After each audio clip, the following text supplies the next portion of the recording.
my mind was Valentina, but Farsa they look on because they saw a ban for Eve, but just focus. We have a U zone still open. Do you think they will go for it? Oh, Fredrin. A Fredrin pick actually is very smart to face Lancelot because, you know, Fredrin is tanky and can dish out a lot of damage using his ult. But basically, you know that Fredrin, he gets the high damage from his ult when he gets hit a lot.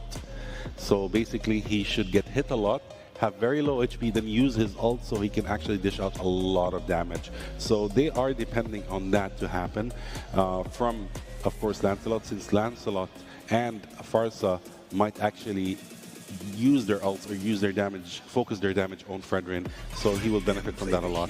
Right now, from the second ban phase, as we can see, Yu Jong is actually the first ban from Team Aurora Gaming. And we have an Arlo ban. Usually Arlo doesn't get banned. No. Yeah, but that's a respect ban. They are banning a lot. Because we saw Arlo yesterday with Onyx. Wow. Definitely, yeah. We are seeing, I think we have Harith open. We have Exborg, we have Esmeralda. We have Claude, we have Uranus. So there are lots of heroes that are actually available right now. But it's all about the synergy of the heroes when they play together, the 5 heroes. We might see actually a Claude ban or a Harith ban in that case if they want to avoid the amount of crowd controls. No, respect that. They went for Moscow. They didn't take the risk whatsoever. But still, actually, DFYG still has a chance to go for Harith or for Claude in that matter. Who do you think is going to get banned next? Harith. For my opinion, because Harith will work better with Lunox, Kalia, and Fredrin. But I want just to give a comment about Gatugat. It was like a smart move from them. Like they banned Grok, they banned Helda Basha, and they surprised them with the Gatugat.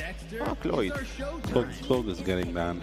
Right now, we still have Harith and we still have Caddy, depending on the picks from Team Aurora, of course. If they go for another tanky hero, then most probably DFYG will go for a carry. Granger. Granger is such a wonderful pick. Aurora Gaming is kind of following the path of Onyx yesterday. Yes. Can you notice that, right? Yes. Yeah. Like, we lost against them. Let's try their plan with our play style. Oh, we have Lapu Lapu. We forgot about it. Yeah, Lapu Lapu is there, of course. But the last pick, it's all about the last pick. Are they going to go for Lapu Lapu Harith? Harith or another fighter for the 5th pick? We have Chu also as a fighter. They wouldn't go for Chow since Gatatkacha is here, is there in the picks, but most probably they might go for, I believe the most appropriate thing, actually they would go for another fighter. So they are relying on the damage of Lancelot, Lapu Lapu, and Farsa in that case, where Ruby and Gatatkacha are going to be the kind of crowd control tanky heroes for this game. For both of them, Ruby and Gatatkacha will work perfectly with Farsa and Lapu Lapu, and Lancelot will do their works. He will continue because all of them will be long, but Farsa she needs to take the advantage of movement and places where can play safely. And the last pick, Phoveus. Phoveus is the last pick since we have very high mobility heroes over here, so it's very easy for Phoveus to actually activate his ult, which is going to be quite amazing, actually. This match is going to be on fire right now. And the audience right now are very excited, I can see. We can hear the crowd getting hyped up. Yeah, they're getting hyped up a lot. And all of us are excited to see the first match for today. Of course, DFYG versus Aurora Gaming PH. Yes. The first game of the day. Let's get started. Yes. Ladies and gentlemen, draft is complete. It is time to get into the action. This is the battle for 3rd place, best of 3 at Games of the Future Abu Dhabi 2025. DFYG versus Aurora Gaming Philippines. Let's send it to the casters and let the battle begin. Thank you so much to the panel. Ladies and gentlemen, welcome to the battle for thirds here. It's DFYG versus Aurora Gaming Philippines. It's me, Nice, joined here with Wolf, bringing you guys the action to close out our very last day for MLBB here at Games of the Future, Abu Dhabi 2025. Wolf, it's a battle for thirds, man. And, you know, I think some people might be surprised with the results of yesterday, but nonetheless, Aurora, They found themselves here in this third place match against DFYG. I think both you can say about these teams' performances, though, have been rather impressive. You know, there's been mistakes here and there, but in this case, the battle for thirds, what are they fighting for? The pride of being the third place or fourth place finisher, but then also the prize pool, right? That's something that we have to consider too, as this is a massive prize pool here for Games of the Future. It's twice as much as a lot of pride and glory for Aurora Gaming. I myself was surprised about the results of yesterday's matches. I thought it will be 3 games at least. I mean, between those two teams, you can argue that they can win over each other, as there could be another kill here onto Zed. Zed is there, alive and kicking because of that Revitalize available for them. But yeah, I'm actually surprised that it went the way that it did between Aurora Gaming as well as Sonic. I thought it will be 3 games, about games will be close, but it wasn't. It was very quick. The series went very quick. Onyx was on something else yesterday, man, you know? And they just looked clean. I mean, there's always those moments. I feel like we've seen glimpses of that all the way back from the group stages, you know, as we days ago started this tournament. And it was just one of those cases where, you know, teams basically improved over time. You had some surprises yourself, you know, when watching some of these teams perform. Again, one of the highlights, I think, throughout this tournament has been teams such as even like Verso Time, for example. A lot of newer faces coming to the forefront here of MLBB Esports. And, you know, now when you're down to basically these last few teams to go ahead and... Oh! First blood! And the flicker. Well, I think that's going to be enough for Aurora to get this. They don't want to get a piece of the buy out there. Not get anyone. Super Ken just gets into the battlefield, keeps his toes into that area, but have to get out because he's quite low. And then Zed pops the Revitalize for the second time. And of course, Aurora Gaming, with that win, with the first blood as well as the turtle, they will have so much of a lead in the early stages of the game. Oh, look at this focus here. Oh, another. Okay. That's a lot of focus, my man. You said there's focus in that bottom lane. That's like 4 people for Aurora Gaming just taking out Long. And Long didn't even bother popping the flicker. He knows that against 4 members of Aurora Gaming, he knew he's going to die there. I mean, even if he would have flickered, it's, you know, there's not much you can do about that. And again, the Kalea here in the hands of Light right now is one of the reasons why teams have found so much success in the early game when they pick this Kalea up and that level 4 is available.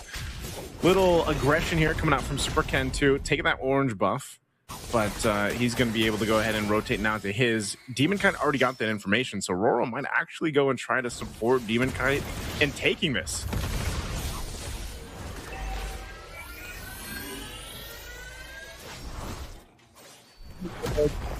Well, now, presence of Long and the prompts Aurora to commit more of their heroes in here.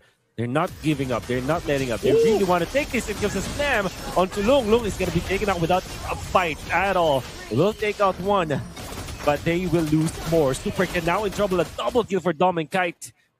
And Long wasn't able to pop anything out of that. Not even a second skill, not even an ultimate, not even the flicker. Had it been that he used any of those spells, any of those abilities, Aurora Gaming might have lost more of their heroes, but it wasn't the case. DFYG just straight up lost that.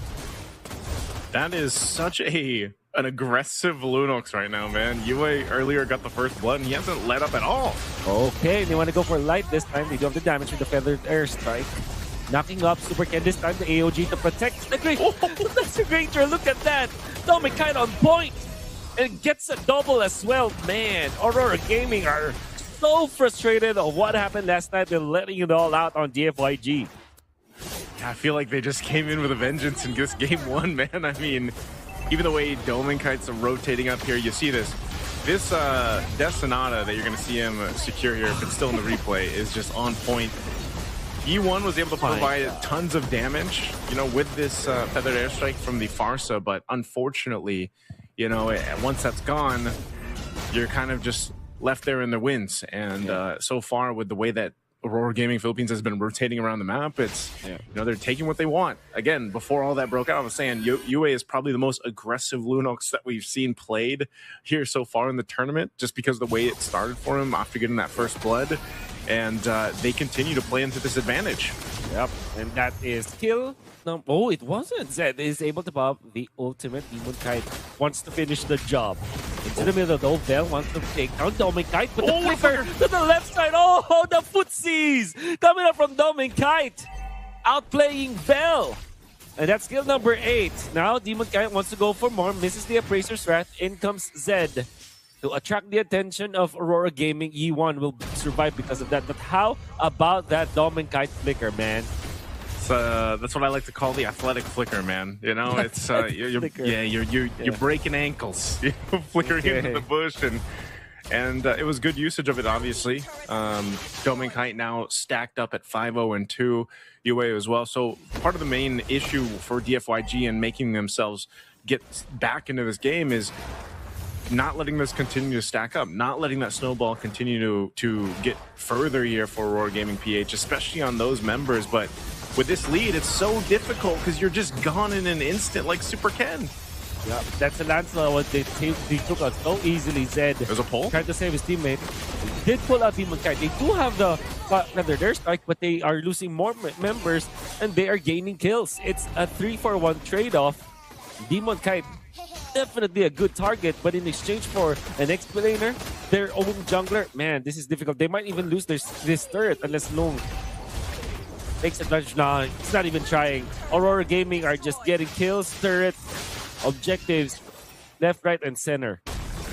Yeah, unfortunately, as a Ruby gold lane, or just Ruby in general, you wouldn't really be able to do much against that.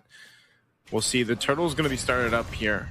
Aurora's already had 2 of them. They'll probably just take their time as they rotate here to force TFYG off of it. Once again, down almost 5,000 gold. This is going to be a really difficult fight if they chose to fight it. I almost would like to see DFYG not take the fight, and it seems like they'll do just that as Super Ken goes elsewhere.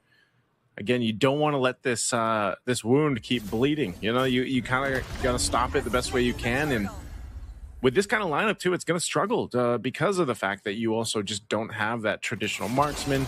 You're going to need some more time to go ahead and build up. Roro will continue to fight and force fights under turrets, as we've seen them. Look at Long, though. I'm not sure if he's going to be able to make a creative play here. I think he was spotted out. Wow, he would just take it out just like that. And yeah, Long just get find an opening. AOG defensively used, but it was cancelled again. A double for Dominic Kite. 8 minutes, 10 kills for this Granger, Dominic Kite. This reminds me of the old saying for Dominic Kite, Doming Nation, man. You know, when he first debuted, or when he had one of his first seasons in the professional scene, this is probably one of the fastest KDAs built up by a gold laner so far throughout this entire tournament. And, you know, that's why I'm saying it's really difficult, because even if you say, like, all right, the game plan is you look at your items and how much of a disparity there is here for DFYG, even if you say, okay, let's just hold on and wait, Light is not giving them that chance, and that's what a Kalea is going to do, right? The Kalea is over there. You only have that one Purify on Yi1 right now, so if Light wants to go and grab anybody at this point with this kind of power spike that this lineup has for Aurora Gaming Philippines and the way they've been moving around the map, they'll pretty much be able to kill anyone. Oh, there it is. Okay, there it is. That's Tsunami's time to start it all. That's Long again. Not able to utilize this Rubin. They also took out Zed. DFYG are not achieving anything when it comes to these clashes because of how decisive and how fast Aurora Gaming are moving right now. Super Ken in trouble. Dominic Kite in the middle of it all. That's the shutdown. Massive kill coming out from DFYG. And Super Ken gets it. Yue has to get out. Yi1 is able to defend. And that's almost, what, 1,500 gold that Aurora Gaming lost in the just one clash? I mean, Aurora, with the lead they had, just kind of throwing themselves at DFYG. That might have been a huge mistake, though, after giving that amount of gold over and being down at Domenkite. They might actually try to contest this Lord. Oh, Super Ken now in trouble. Or is he? Gets out, E1 gets the Lord! But now Louis going to be taking out AOG to save. Vel now will return the favor. Demon Kite in trouble, but in comes Storming, outputting the damage.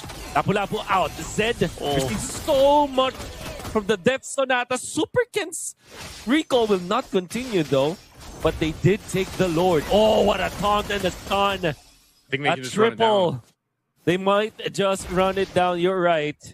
Aurora Gaming. Long will be up. They will be pushing now. Long will be up for now. Does have the ultimate, but no flicker. Minions will spawn now. That's the big minions. Unfortunately for DFYG, they have taken that Lord away from Aurora Gaming. They will survive for now. All right, they're going to survive. Demon Kite, yeah, is he going to get away? Their feather is like quite off the mark. Yep, Demon Kite gets out of there. Just enough dashes. Edward wants to kind of fight this, but gets abruptly stopped by Mr. Bell. Wolf, like, I get that Aurora's ahead and they're, making things happen here.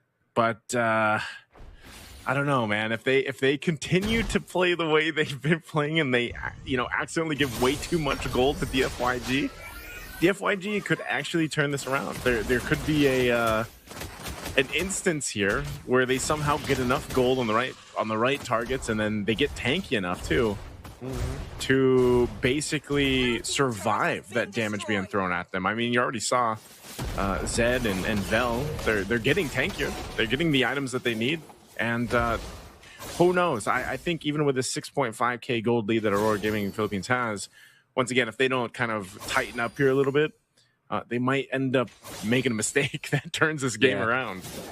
Yeah. Big shout out to our friends out there watching. I think Trex is watching right now, one of our friends from the NA region. How you doing, Mr. Wagner? Hello, Trex. But miss you dearly. 50 seconds before the next Lord right now. I think Aurora Gaming should not make any more mistakes like that. I think that the lead that they have built means that if they do play this systematically and not risk anything, it's going to be easy for them to siege and take down the base of DFYG. But also, this kind of lead means that if they throw it away over DFYG, it's going to be a massive rubber band that Super Ken will be happy to get. Look at these stacks, Then we'll though. try to defend. Yeah. The stacks on Domenkite, man. I mean, it's back. He's got stacks for days. Even the Granger stacks he's got. Lord's coming up, so I think I think that last team fight, the way it went when Domeng died too, they were just like, you know what, let's just make sure we grab this objective, make sure we secure what we need to. And here, again, pretty big difference, at least between 4th and 3rd place in terms of the prize pool. And of course, the pride and glory that comes with that. Once again, Lord just taken out so quickly. Oh, what a mistake from Super Ken, popping the front rows. They want to fight this one. DFYG, they're not in a big advantage now. In fact, they will be taken out. Vale down for the count. That is the XP laner. Now Super Ken getting taunted as well, pulled in. Zed is going to go down. Ooh. And that's a triple as long also falls. Demon Kite to take out Super Ken. DFYG did not have the right to fight in that clash, but they did, and because of that, they're getting punished. Might even be the game, as Aurora Gaming are now knocking into the base. A killing spree for Demon Kite to end it all. They will try to get the flight clouds. That's not okay. Oh man. Okay, this is a different kind of taunt, man. All right. With the clouds, the cloud finesse, man, at the end. Cloud finesse. Had to be one of the best KDAs so far. Here for Domenkite on the Granger, man. I think it was, what, 17-1? Absolutely dominated. And, of course, they're going to be in high spirits about that. That's a very strong game one that they have. We'll see if DFYG has an answer to deal with this kind of aggression. For the next match, don't give that hero to Light, because he showed us what he could do with this hero. And as we can see right now from the highlights, of course, Aurora got 26 kills, DFYG got 5 kills. Around, I would say, 9,000 difference of gold. 7 towers destroyed to 3 for Aurora. 1-1 in the Lord's lane. 3 turtles lane for Aurora and 0 for DFYG. Of course, the entirety of Team Aurora did a wonderful job. Amazing teamwork. Fulvius was such a beautiful pick. And yeah, I would say amazing teamwork. Actually, in numbers, I would say you, of course, with Lunox, had like the best contribution in the entire game. But for me, I would give it to Light. I would literally give it to Light as the MVP. I think it's Demon Kite. That's just for me. Demon Kite, of course, did a wonderful job as well. It's very hard to choose the MVP for this match because all of them, they were all perfect. Did well. Yeah. Yes. And now it's coming? But yeah, you're that's right. Light. It's Light. Okay. It's Light. It's definitely Light. Light was actually the MVP with 0 kills, 2 deaths, and 20 assists. Light, you deserve it. A wonderful gameplay from your side. Good job carrying your team and protecting your team in all the fights. Kudos. Yes, out of 26 kills, he assisted 20 of them. You Yeah. were right. Yeah. That's amazing. Of course, now it's 1-0 for Aurora Gaming PH, but it's still not the end for DFYG. They can